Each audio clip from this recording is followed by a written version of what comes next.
우리가 지금 살고 있는 이 현대 사회를 규정하는 여러 가지 특징이 있습니다. 그 중에서 제일 대표적인 것을 말하라고 하면 여러분 어떤 표현이 제일 적합하겠습니까? 저는 제 생각에는 단연 속도가 아닐까 이런 생각이 듭니다.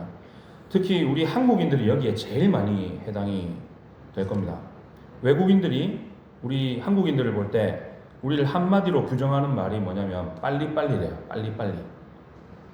정확하지는 않지만 제가 유튜브에 쇼츠를 봤는데 그 제목이 뭐 영어로 뭐 이렇게 나왔던 것 같은데 한국인을 죄송합니다. 조금 속된 표현 미쳐버리게 만드는 방법 이렇게 해가지고 뭐가 나오냐면 엘리베이터에서 닫힌 버튼 없애버리기, 문을 밀어서 열지 못하게 하기, 인터넷 속도를 느리게 만들기, AS 센터 자동차 서비스 센터에서 당일에 수리 안 되게 하기 뭐 이런 게 있더라고요.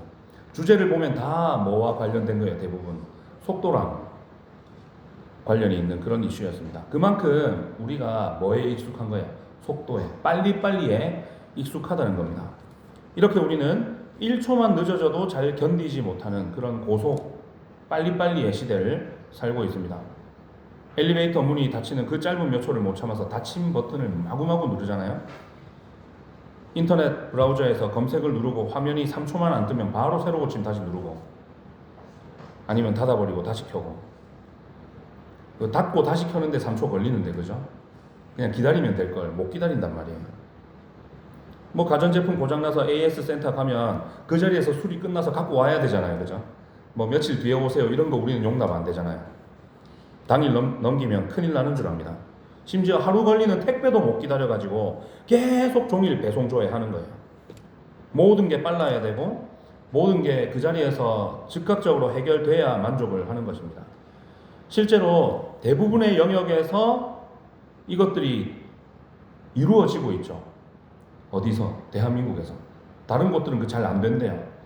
뭐 구청이나 공무원들 관청에 가서 뭐 서류 하나 떼려고 해도 보름씩 기다리는 건 예사라고 하더라고요. 우리나라는 그 자리에서 다 되고 집에서도 심지어 되고 하잖아요. 그래서 우리나라를 신기한 눈으로 바라보는 외국인들이 그렇게 많고, 그래서 이 나라를 동경하는 사람들도 많이 있다고들 합니다. 그러나 우리 믿는 사람들, 그리스도인들에게 이 영적인 세계, 믿음의 세계에서 요구되는 제일 핵심적인 역량, 미덕이 뭘까? 우리는 속도를 좋아하고 빨리빨리를 추구하는데 역설적이게도 우리가 요구받는, 그리스도인으로서 요구받는 역량은 뭐냐? 기다림이라는 겁니다. 기다림. 세상 사람들은 끊임없이 속도를 추구하고 빨리빨리를 추구하는데, 하나님께서는 우리 보고 기다리라고 하십니다. 우리 그리스도인들에게 가장 고통스러운 시간이 언제일까요? 고난 뭐 누구나 다 당하지만 고난 가운데 있을 때, 근데 고난 그 자체가 힘들다기보다 뭐가 더 힘든 거예요? 아무리 기도해도 하나님이 응답 안 하실 때,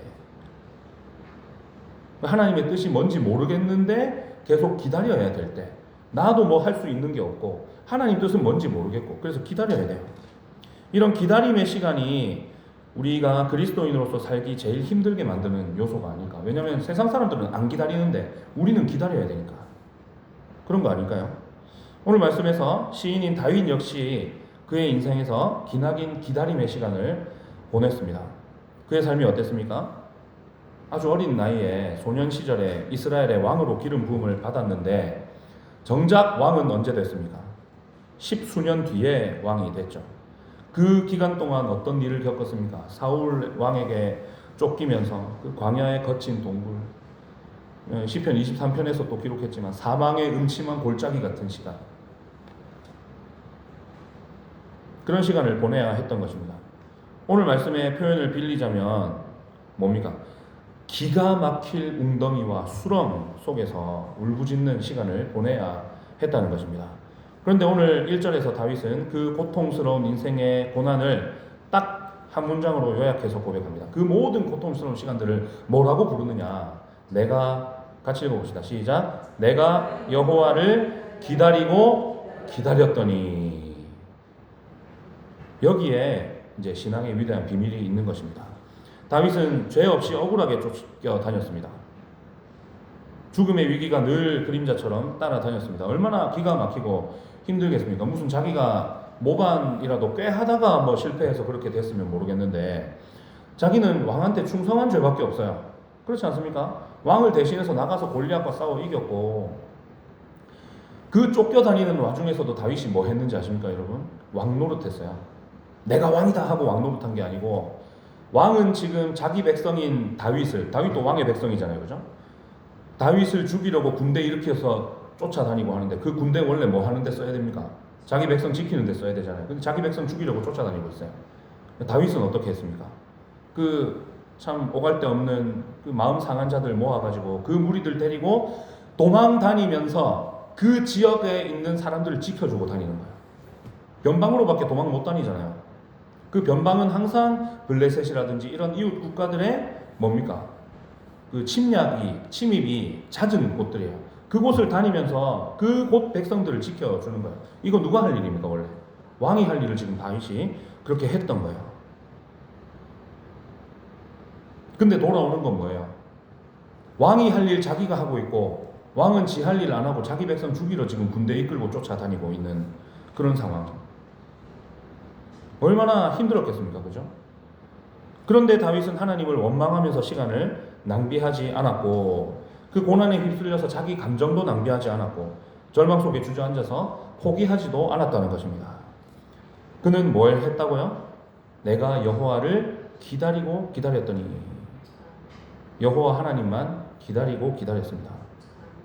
오늘 다윗은 그 기다렸더니라는 이 한 마디 속에 뭡니까? 그 모진 풍파를 다 통과한 그런 성도만이 고백할 수 있는 구원의 간증과 고백을 담아서 이 시편 40편을 썼다는 것입니다. 여기서 우리는 한 가지 궁금한 것이 생깁니다. 기다려야죠. 기다려야 됩니다. 기다려야 되는 건 알아요. 그런데 왜 기다려야 될까? 뭔가 뒤에 좋은 게 있어야, 좋은 게 있다는 걸 알아야 또 그게 믿어져야 기다릴 수 있는 거 아니겠습니까? 믿음으로 여호와를 기다리고 기다렸더니 신실하신 하나님께서 그 기다림 끝에 우리에게 베푸시는 은혜, 우리의 삶에 행하시는 은혜가 무엇일까?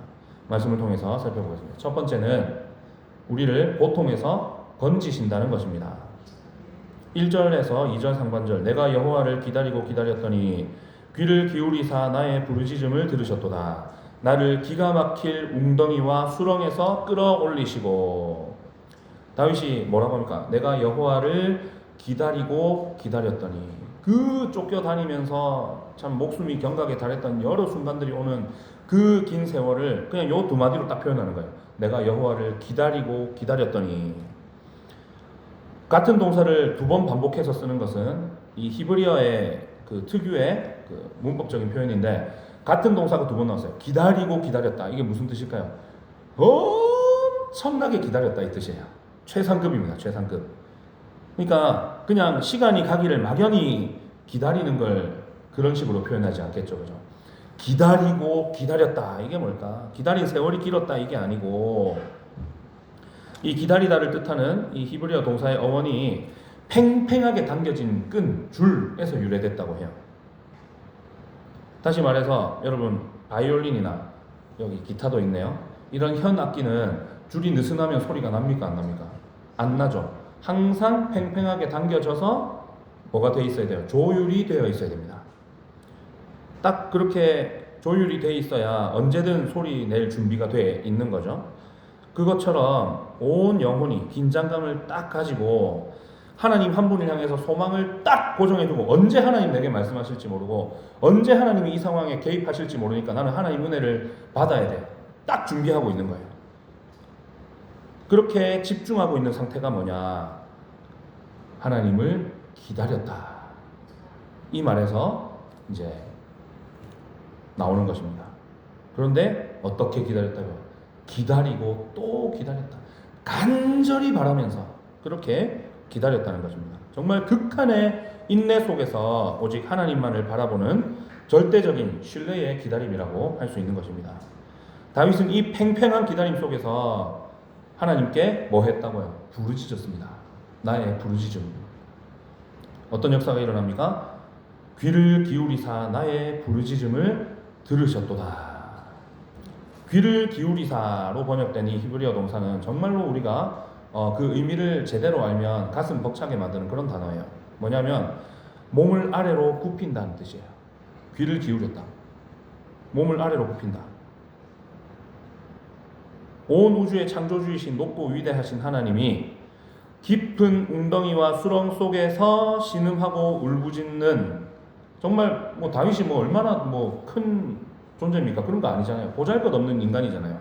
그 인간의 절규를 들으시려고 어떻게 하신다고요? 그 영광스러운 보좌에서 몸을 기울여서 다윗에게 귀를 가까이 딱 갖다 대는, 육신이 없는 분이시지만 우리 인간의 언어로 표현할 때 하나님이 그렇게 하신다는 거예요. 다윗의 입가에 자신의 귀를 바짝 대주시는 거예요.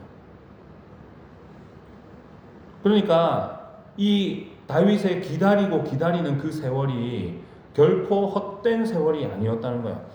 하나님은 그 다윗이 목숨이 경각에 달해 있고 사방에서 사울의 군대가 또는 블레셋 군대가 애워싸고 있는 그 상황 가운데에서도, 때로는 미친 척하고 도망까지 쳐야 됐던 그런 상황 가운데서도 하나님은 다윗의 부르짖음에 뭘 하고 계셨다고요? 귀를 기울이고 계셨다는 겁니다. 그러니까 하나님은 결코 우리의 신음에, 우리의 기도에 무관심한 분이 아닙니다. 비록 멀리 계신 것처럼 느껴질 때라도, 아무리 기도해도 안 들으시는 것 같은 그 순간에도 우리의 작은 신음조차 놓치지 않으시려고 친히 그 영광의 보좌에서 몸을 기울여 우리에게 집중하시는 사랑의 하나님이심을 믿으시기 바랍니다. 그 하나님이 다윗을 어디에서 건지셨다고요? 2절에 보니까 기가 막힐 웅덩이와 수렁에서 건지셨다. 여기서 웅덩이는 물이 없는 메마르고 깊은 구덩이를 뜻합니다. 어디서 많이 봤는데요. 어디서 봤습니까? 요셉의 형들이 요셉을 던진 구덩이가 바로 이런 구덩이에요. 그리고 예레미야가 던져졌던 진흙 구덩이, 성전뜰에서 갇혔잖아요. 그죠? 구덩이 파고 던졌잖아요. 결코 스스로의 힘으로는 기어 올라갈 수 없는 절망적인 장소와 상황을 뜻하는 말로 기가 막힐 웅덩이를 갖다 쓴 거예요, 다윗이. 또 수렁은 뭘까? 주로 정글을 배경으로 하는 영화들에서 많이 나오는데요. 아포칼립토나 이런 영화들 보면 갑자기 막 뭐 맹수한테서나 적한테서 도망치다가 그냥 평평한 바닥인 줄 알고 달리다가 푹 빠졌어요. 진흙구덩이네요. 유사라고 하죠. 몸부림치면 몸부림칠수록 더 깊이 빠지는. 그래서 천천히 움직여서 마치 무슨 비뉴턴 유체 다루듯이 천천히 움직여서 뭐라도 잡아야 이렇게 빠져나올 수 있는, 스스로는 절대로 못 나오는 그런 곳을 이제 수렁이라고 하는데, 이거 발버둥 치면 결국은 가라앉아서 숨 막혀 죽게 되는 그런 죽음의 장소 아니겠습니까? 하나님께서 어떻게 하셨다고요? 바로 그런 절체절명의 위기에서 다윗을 건져 주셨다라는 것입니다. 우리 인생에도 이런 기가 막힐 웅덩이 그리고 수렁이 찾아올 수 있습니다. 갑자기 찾아오는 육신의 질병이라는 그런 수렁, 밤낮으로 애써도 메꿔지지 않는 빚의 웅덩이, 이런 것들. 정말 사랑하는 가족인데 그 가족과 참 깨어진 관계, 사방을 둘러봐도 내 편이 하나도 없는 것 같은 사면초가의 상황, 아무리 애를 써도 변화가 없는 자신을 발견하고 절망하게 되는 그 영적인 침체, 이것들이 다 기가 막힐 웅덩이와 수렁 아니겠습니까? 이런 것들이 우리를 덮쳐오는 거예요. 이게 결코 남의 얘기가 아닙니다. 우리 중에 누구라도 또 언제라도 이런 상황을 겪을 수가 있어요. 당장 형통하다고 안심하지 마세요. 긴장해야 됩니다. 긴장.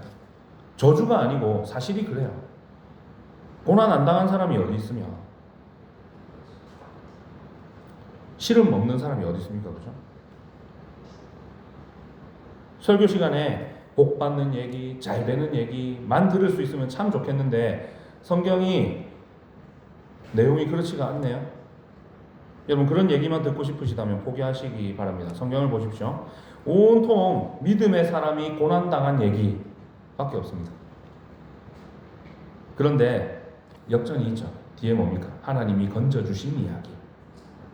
하나님과 동행한 믿음의 사람들 중에서 고난을 겪지 않은 사람은 단 한 사람도 없다는 사실을 우리가 기억할 필요가 있는 것입니다. 여러분, 진흙 수렁에 빠진 사람이 자기 머리카락을 이렇게 붙잡아서 당기면 올라갈 수 있습니까? 머리카락만 빠지죠, 그죠?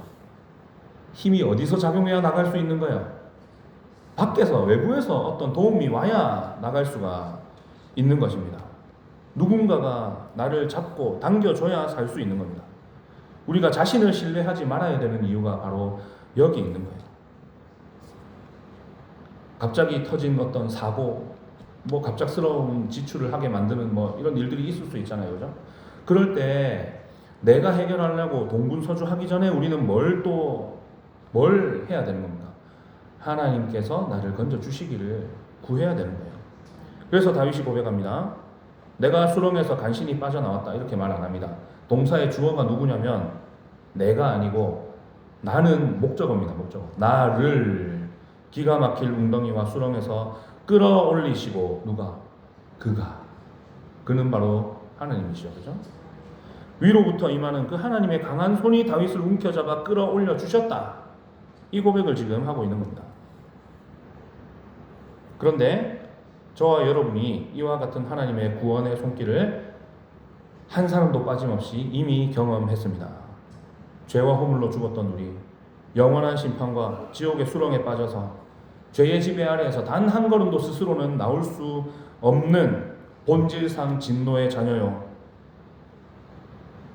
루터의 표현을 빌리자면 지옥의 땔감이었던 우리, 그런 우리를 독생자 예수 그리스도의 십자가 사역으로 건져 올려주신 구원의 사건, 그것입니다. 내 공로나 노력이 단 1%도 섞이지 않은 전적인 하나님의 은혜인 줄 믿으시기를 바랍니다. 지금 빠져나오려고 하면 할수록 더 깊이 빠져드는 인생의 수렁 속에 있는 분이 우리 중에 있을 수 있습니다. 내 힘을 빼시기 바랍니다. 인간적인 수단과 자신의 지혜를 의지하면서 분주하던 손을 잠시 멈추고 위로부터 임하시는 하나님의 구원의 손길을 바라보면서 다윗이 내가 여호와를 기다리고 기다렸더니 라고 고백한 대로 하나님을 기다리는 믿음의 길을 걸어가시기를 바랍니다. 하나님을 기다리고 기다렸더니 마침내 나를 고통 속에서 끌어올리시는 신실하신 하나님의 구원을 경험하게 될 것입니다. 두 번째는 내 걸음을 견고하게 하신다라는 것입니다. 2절 하반절에 뭐라고 되어 있습니까? 내 발을 반석 위에 두사 내 걸음을 견고하게 하셨도다. 하나님의 구원은 그냥 우리를 수렁에서 딱 건져서 거기 딱 놔두는 걸로 끝나지 않습니다. 건져놓고 그냥 버려두지 않으세요. 그 수렁에서 겨우 빠져나온 사람의 꼴을 한번 상상해 보십시오. 온 몸에 진흙이 다 범벅이 된 상태, 그 상태에서 진흙 수렁 가장자리에 막 이제 나왔어요. 거기 계속 놔두면 어떻게 될까요? 여러분, 시골에서 그 논들이 쫙 있잖아요. 그 논과 논 사이를 가로지르는 흙으로 된 둔덕을 뭐라고 합니까? 논두렁이라고 하잖아요. 논두렁 걸어보셨습니까? 비 올 때 걸으면요 반드시 한 번은 자빠집니다. 제가 진짜 호되게 한 번 빠진 적이 있거든요. 얼마나 미끄러운지 몰라요. 계속 거기 서 있다가는 어떻게 되겠습니까? 미끄러져서 다시 수렁 속으로 굴러 떨어질 수밖에 없습니다. 만약 하나님께서 우리를 웅덩이에서 건져만 내시고 그 자리에 그대로 던져 두시면 어떻게 될까요? 도로 빠지겠죠. 하나님은 우리를 대충 구원하시는 분이 아닙니다. 우리를 죄와 사망의 웅덩이에서 끌어올리신 다음에 어떻게 하셨어요? 우리를 신분도 바꿔주시고, 뭐예요? 어떤 신분으로 바꿔주셨죠? 하나님의 원수에서 하나님의 자녀로, 그죠? 죄인에서 의인으로 우리의 신분을 바꿔주셨습니다. 삶의 자리를 완전히 새로운 기초 위에 옮겨주시는 거예요. 어디에? 반석 위에. 반석 위에.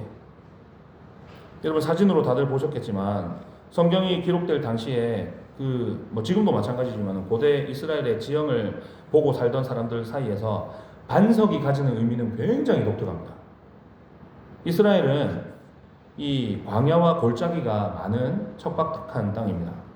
가끔씩 광야에 갑작스럽게 폭우가 내리면요, 메말랐던 골짜기가, 그거 원래 평소에는 길로 쓰는 곳이거든요, 그게 갑자기 강으로 변해버려요. 그냥 거센 흙탕물이 막 위에서부터 쫙 몰려와서 그냥 물만 쫙 흐르는 그런 정도가 아니고 흙탕물이 그냥 콸콸콸콸 흘러가는 그런 수렁으로 변해버립니다. 평소에 말랐을 때는 길로 쓰이던 지형이 순식간에 거센 물살이 흐르는 강이 돼버리는 겁니다. 몇 년 전에 그 성지순례라고 하지만 우리는 그런 용어 안 쓰잖아요, 그죠? 성지는 우리가 있는 곳이 성지고, 기독교 유적 답사를 이스라엘로 갔었던 한국인이 갑자기 내린 소나기 때문에 물이 와서 거기서 휩쓸려 죽었다는 그런 뉴스도 있었습니다. 이런 지형을 와디라고 하거든요. 와디. 평소에는 길이었다가 비 오면 강 되는 곳. 와디인데, 그때 그 홍수를 피할 수 있는 방법이 뭐겠습니까? 주변에 우뚝 솟아있는 높은 바위 위로 후다닥 뛰어 올라가는 것밖에 없어요. 그게 반석이라는 겁니다. 그래서 여기 나오는 반석은 그냥 길가에 굴러다니는 뭐 돌덩이 뭐 이런 정도가 아니고, 폭풍이 몰아치고 강물이 막 들이칠 때도 떠내려가거나 흔들리지 않는 단단한 바위 덩어리, 그것을 의미하는 거고, 이게 뭡니까? 결국은 가장 안전하고 영원한 기초이신 하나님을 뜻하는 것입니다. 하나님이 딱 건져서 너 건졌지? 알아서 잘 살아 하고 팽개쳐 두시는 것이 아니라, 너 이제 내가 책임진다 하고 딱 붙잡아 주시는 것입니다. 그래서 하나님을 우리의 뭐라고요? 견고한 반석이라고 부르는 것입니다. 진흙수렁과 반석의 차이가 뭐겠습니까? 수렁에 빠져 있는 사람은 온 신경이 어디 쏠려 있냐면 자기 발끝에 쏠려 있는 거예요. 뭐라도 발에 디뎌지는지, 디뎌지면 사니까. 수렁은 특징이 디뎌지는 게 없잖아요, 그죠?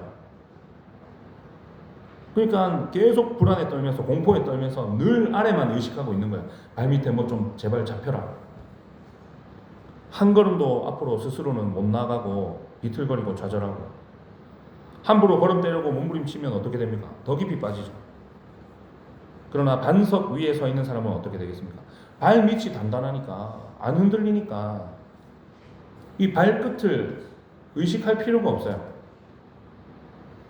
죽을까봐 불안해할 필요가 전혀 없습니다. 그래서 반석 위에 서 있으면 어떻게 되는 거예요? 의식이 여기로 쏠릴 필요가 없으니까 눈을 들어서 하늘도 보고 앞을 보고 당당하게 힘차게 걸어갈 수 있는 것입니다.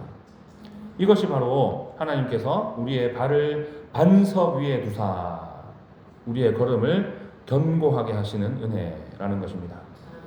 여기에 쓰인 견고하게 하셨다라는 말은 굳게 세웠다, 흔들리지 않게 고정한다, 이런 뜻입니다. 잠깐 언발에 오줌 누듯이 일시적인 위로를 주는 정도가 아니고, 우리의 신분과 삶의 목적과 인생의 방향성, 이 모든 것을 완전히 안전하고 흔들리지 않는 안정된 상태로 바로잡아 주신다는 것입니다.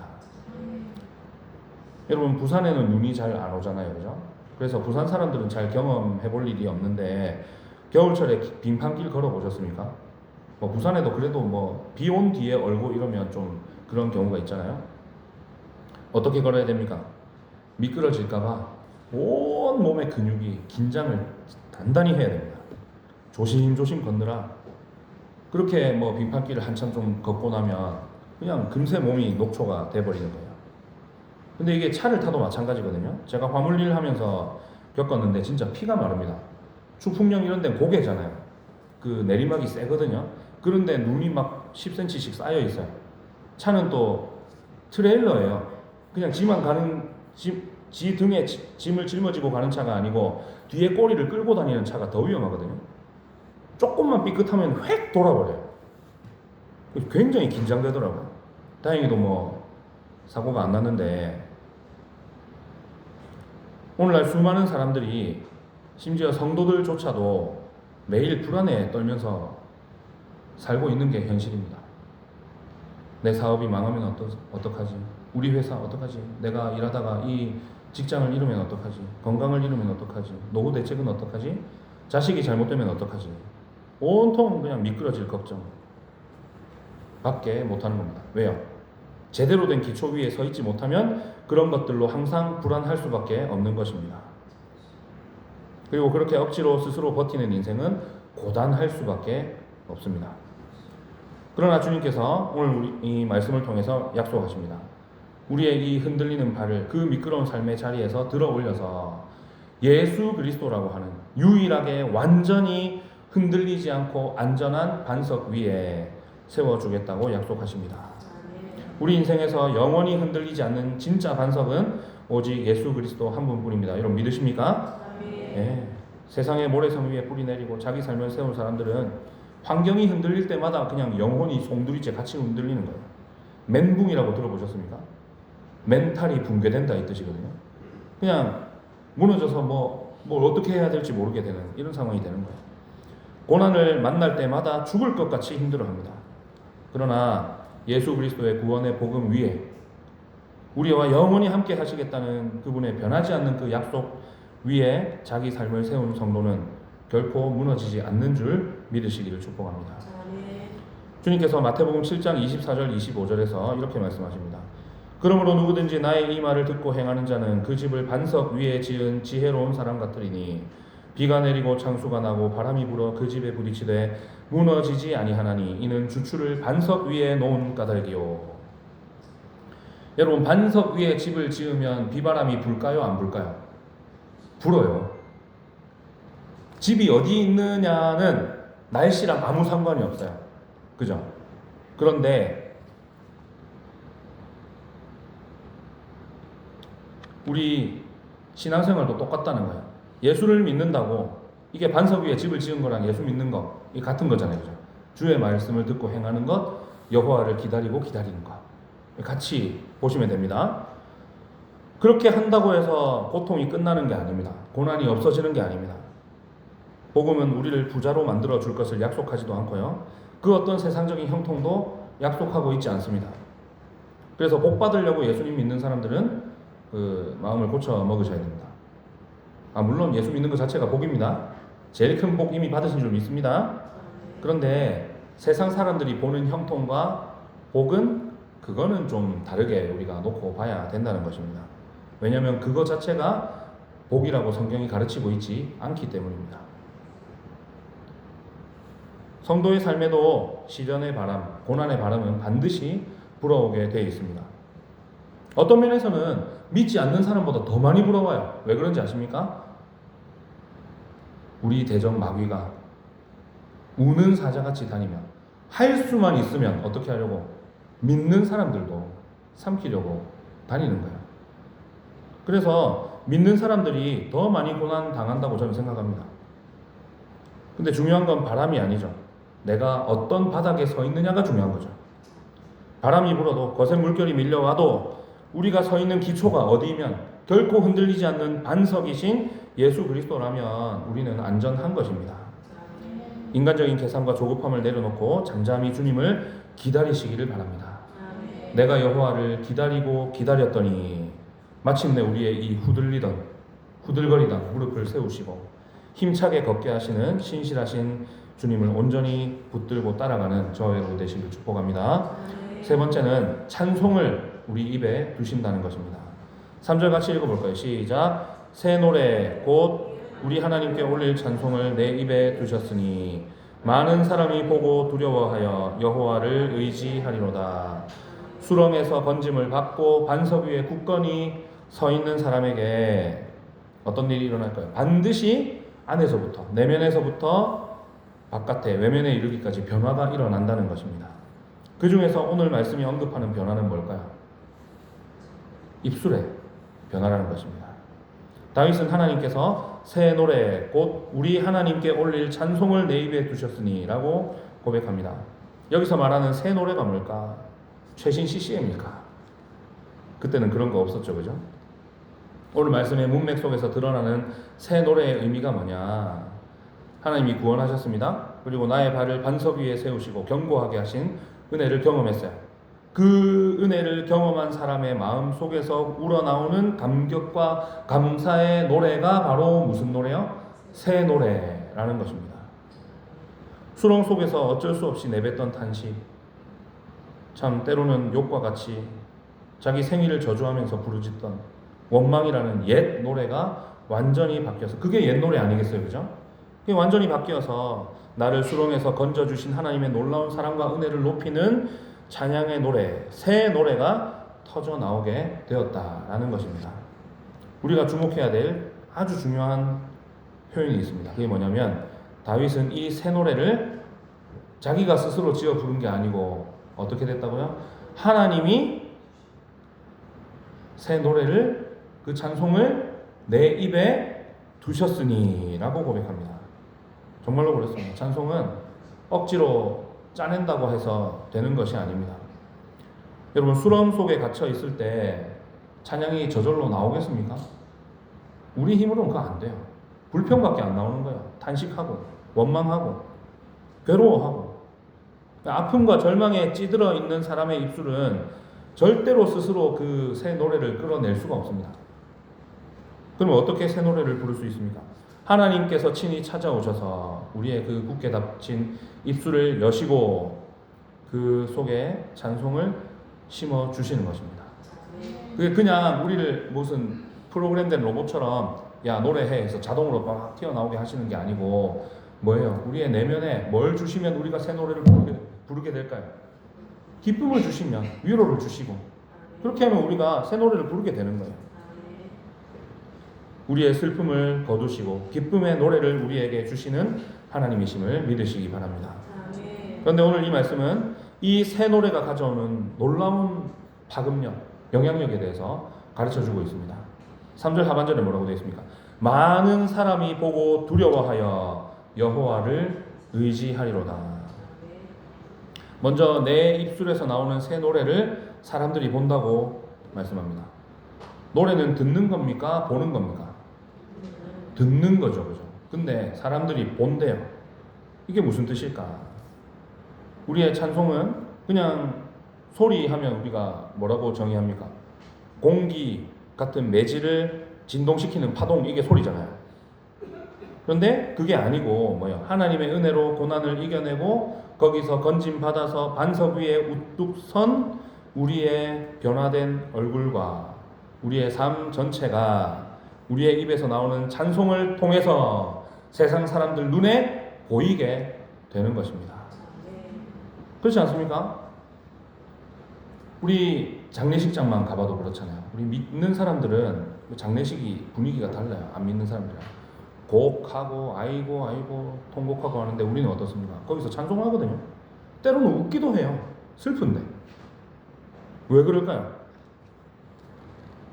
그게 보이는 거예요. 구원의 확신을 가진 사람들의 삶이 그 입에서 나오는 찬송을 통해 보이는 거예요. 우리가 천국을 소망하고 사는 사람들인 걸 이 입술에서 나오는 찬송으로 보여주는 것입니다. 우리가 고난 속에서도 흔들리지 않고 우리를 이 깊은 웅덩이와 수렁에서 반드시 건져주시는 신실하신 하나님께 감사의 찬송을 올려드릴 때 세상 사람들은 우리가 부르는 찬송을 듣고 어떻게 한다는 겁니까? 우리의 삶을 주목해서 보기 시작한다는 것입니다.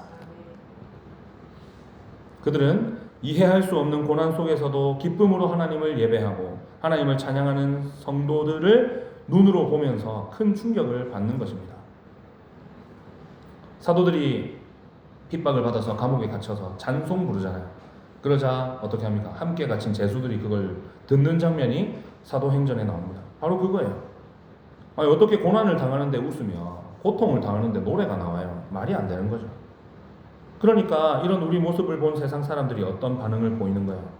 이내 마음에 하나님을 향한 거룩한 두려움을 느끼게 되는 것입니다. 하나님의 손에 붙들린 우리를 통해서 누구를 발견하게 되는 거예요? 하나님을 발견하게 되는 거예요. 결국 그 거룩한 두려움이 어떤 결과를 가져오게 되겠습니까? 그들로 하여금 자기가 붙잡고 있던 것들이 다 썩은 동아줄인 걸 깨닫게 만드는 거예요. 야, 세상 것들, 돈과 지식, 성공, 명예, 이거 다 이 썩은 동아줄이구나. 이거 갖고 이게 결코 나를 흔들리지 않게 붙잡아 줄 수 없구나.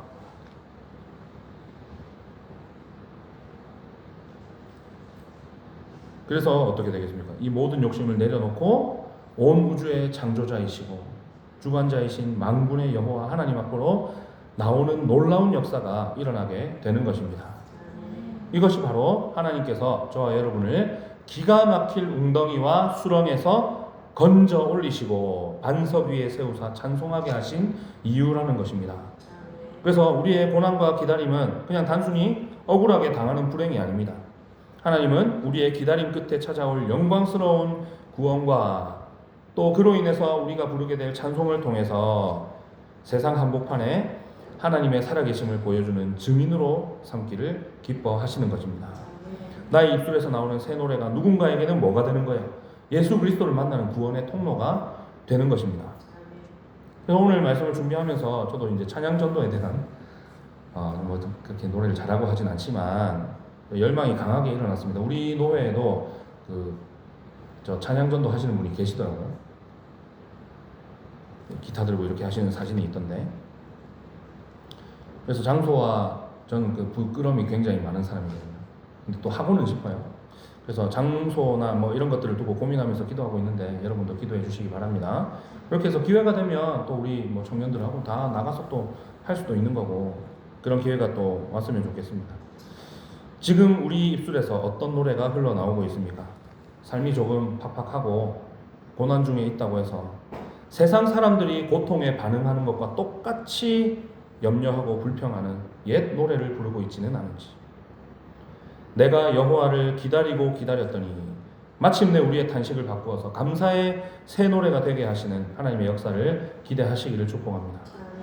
불평의 옛 노래를 멈추고 주님이 내 입에 두실 새 노래를 기대하면서 믿지 않는 사람들을 주님 앞으로 인도하는 살아있는 찬송을 부르시기를 주님의 이름으로 축원합니다. 말씀을 맺겠습니다.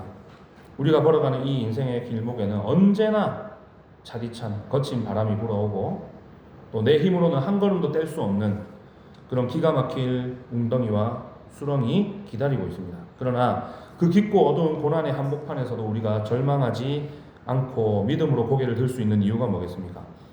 하나님께서 우리를 주목해 보고 계시고 우리의 부르짖음에 귀를 기울이고 계시기 때문입니다. 그래서 우리가 낙심하지 않고 이 영혼의 줄을 팽팽하게 조여서 하나님만을 신뢰하며 기다릴 때 하나님이 마침내 일하기 시작하실 것입니다. 우리가 부르짖을 때 하나님은 반드시 우리에게 귀를 기울이시고 우리를 수렁에서 건져주시고 우리의 걸음을 견고하게 하셔서 믿음의 삶을 힘있게 살아가도록 하신다는 것입니다. 한 주간의 삶으로 나아가면서 비록 눈앞에 거대한 홍수 같은 그런 고난이 밀려오고 소망의 증거가 손에 안 잡혀도 우리 눈에 보이지 않는 곳에서 가장 신실하게 또 가장 분주하게 일하고 계신 소망의 하나님을 온전히 바라보시기를 축복합니다.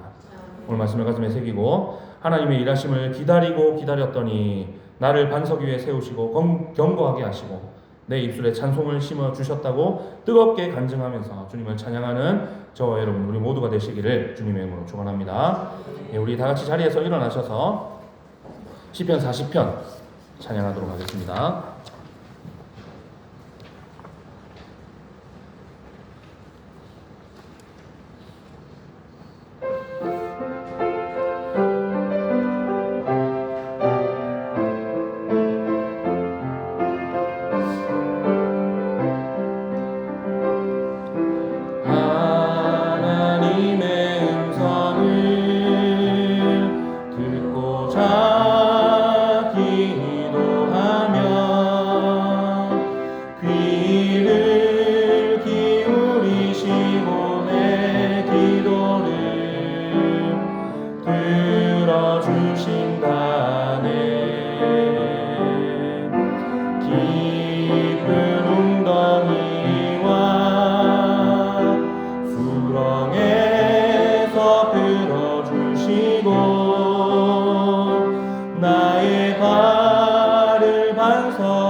처음부터 다시 한번 찬양합시다. 주를 의지하고 교만하지 않으며 주를 의지하고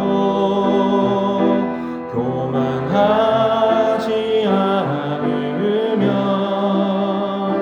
거짓에 치우치지 아니하면 복이 있으리라.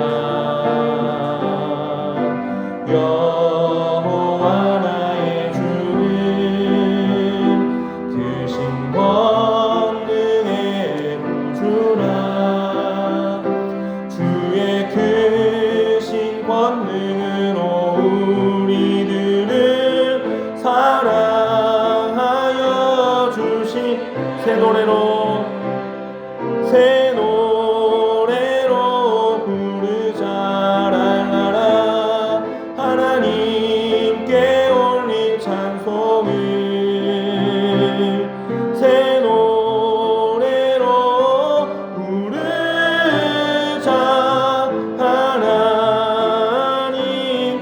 번 더 찬양합시다. 새 노래로 부르자. 랄라라. 하나님께 올릴 찬송을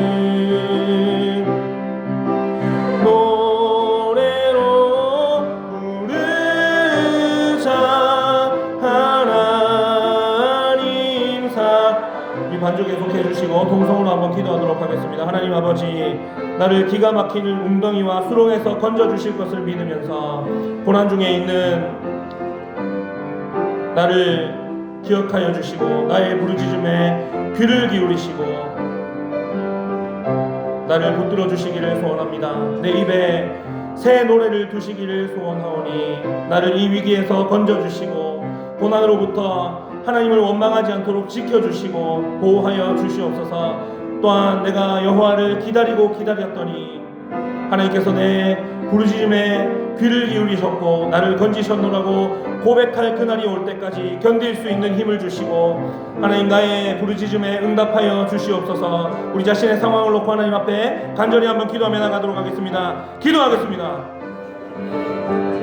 하나님 아버지, 고난 중에 있는 성도들을 기억하여 주시고 그들의 부르짖음에 귀 기울이시며 응답해 주시기를 소원합니다. 내 힘으로 헤어나올 수 없는 깊은 웅덩이와 수렁 가운데서 건져 주시기를 소원합니다.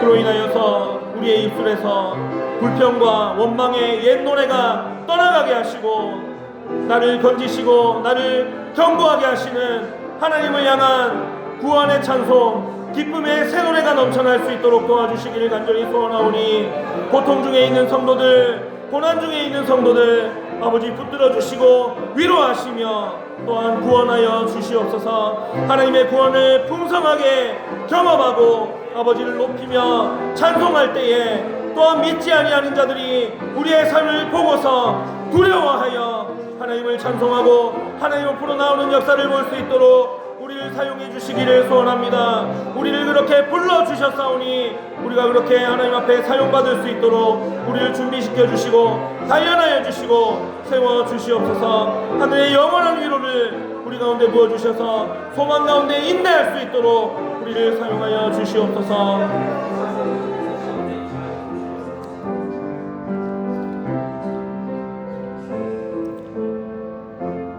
하나님 아버지, 내 힘으로는 도저히 빠져나올 수 없는 기가 막힐 웅덩이와 수렁에 빠져있는 성도들이 있다면 또 누구에게도 말할 수 없는 은밀한 고통 속에서 소리 없이 눈물 흘리며 탄식하는 성도들이 있다면 그들의 괴로운 심정을 외면하지 마시고 그 탄식과 기도를 친히 귀 기울여 들어주시옵소서.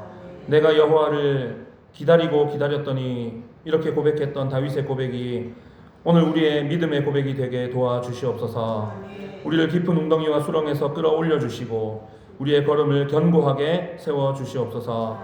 우리의 입술에서 원망의 옛 노래가 완전히 물러가게 하시고 주님이 친히 채워주시는 감사의 새 노래가 흘러넘치게 하여 주시옵소서. 특별히 우리의 변화된 말과 찬송을 보고 믿지 않는 가족과 이웃들이 살아계신 하나님을 발견하게 하시고 이들이 주께로 돌아오는 역사가 우리 산동교회를 통해 일어나도록 도와주시옵소서.